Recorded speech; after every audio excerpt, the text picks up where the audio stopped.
Good morning, folks. Thought I'd come out here today and show you the coop. I got it finished yesterday.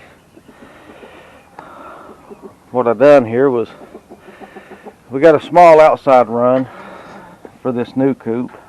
You can see the door back there for it. And I've got it on a cable that comes across just with a piece of conduit. You can raise it up and down. And that's just to let them in the small run. Got this other door here. You just pick it up. That lets them outside. And like I say, I put that interior door in there in case I wanted to put them in this big coop while we're gone, because I can close those other ones off back there in the back. We got an outside door here. Redone it a little bit.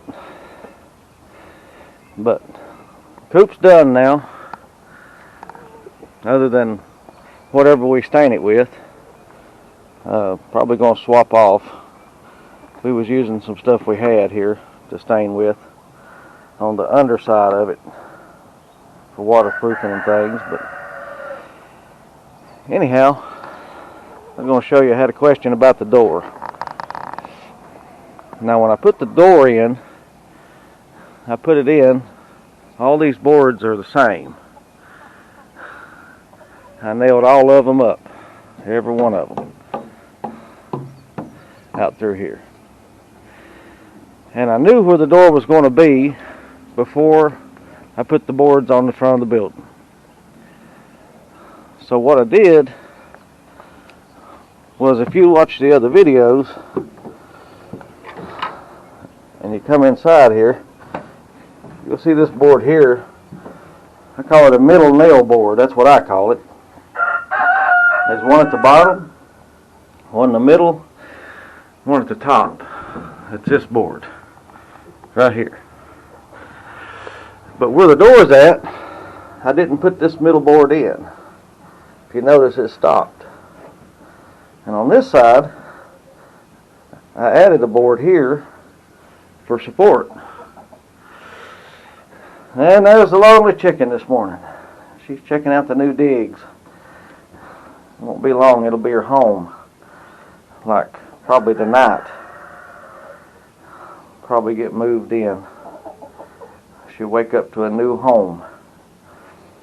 But anyhow, once I mounted that door, once I mounted the boards, I took and just mounted my boards up. Now honey, you're going to have to get out there this morning. Unless you want to go all the way back in there. Go on if you want to go.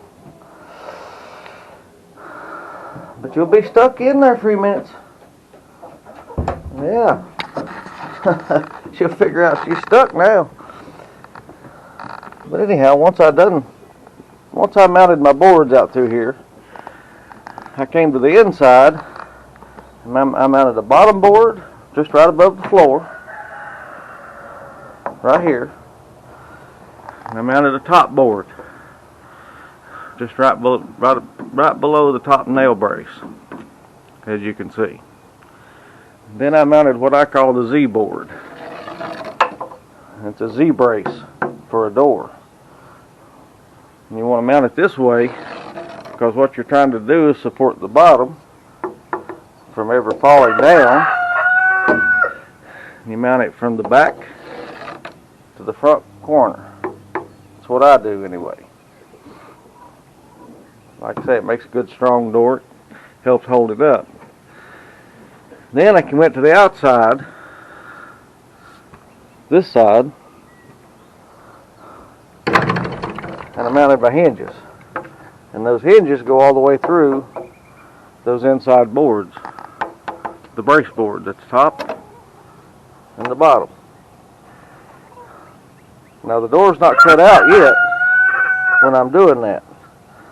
But once I do that, I can make this cut here,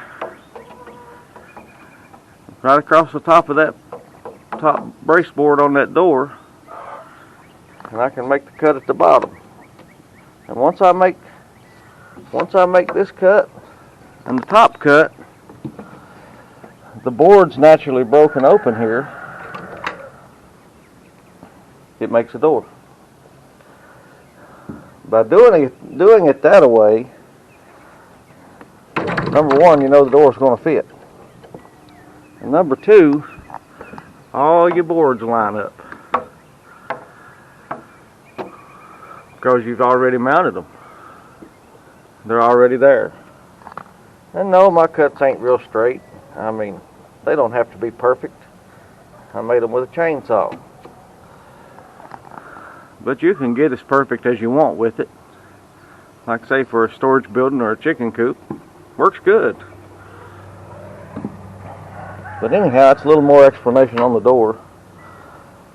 I'll finish showing you the inside of the coop here now that it's cleaned up. What we done was, when you first walk in, you got a storage area here in the front. The building's 8 feet wide and 8 feet long. It's 8 by 8. So you end up with a storage area in the front for your feed or whatever. I mean, we got extra wire here, and that stuff's expensive. So you want to hang on to it. And I got a ladder and stuff in here still. We got an old dog crate we use sometimes when we transfer birds. But on this one, I just used some wire and divided it out with a real simple framing system. I had a door donated from a remodel job. Worked out good. Allows me to even still use the latch. But you can open it up and come back here to the coop part. And what I've got is a couple of roosting shelves, and they'll roost on it, and a couple of nesting boxes.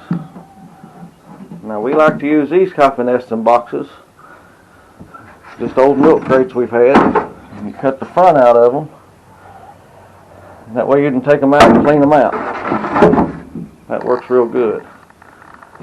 And then, like I say, you got your outside run, and that door does close to the outside. Like I say, it's a right sturdy building. It'll last for years, last a long time. Honey Chicken's out there checking her little old digs out there. I'm gonna get her some hay in here in a few minutes and get her set up. But yeah, that's the chicken coop. Like I say, it's a real nice chicken coop. I mean, a really nice chicken coop. But anyhow, I hope that explains the door better. And I just use these latches. And what I do, it's got a hole already in that latch at the top. I just run a piece of wire or a piece of string right through it and bring it in here to the inside. That way you can open the latch if you can see it there. But anyway, like I say, it took about a month to build this one. A little longer than I wanted to, because I've got several things pushing. Hope to have another big project coming up. We'll just have to wait and see on it. But anyhow, like I say, I sure hope this helps everybody. Honey Chicken, that one lonely chicken, she's already in there. She likes her digs. Likes it pretty good, seems to. But anyway, I'll leave you all alone today. Talk at you in a little while.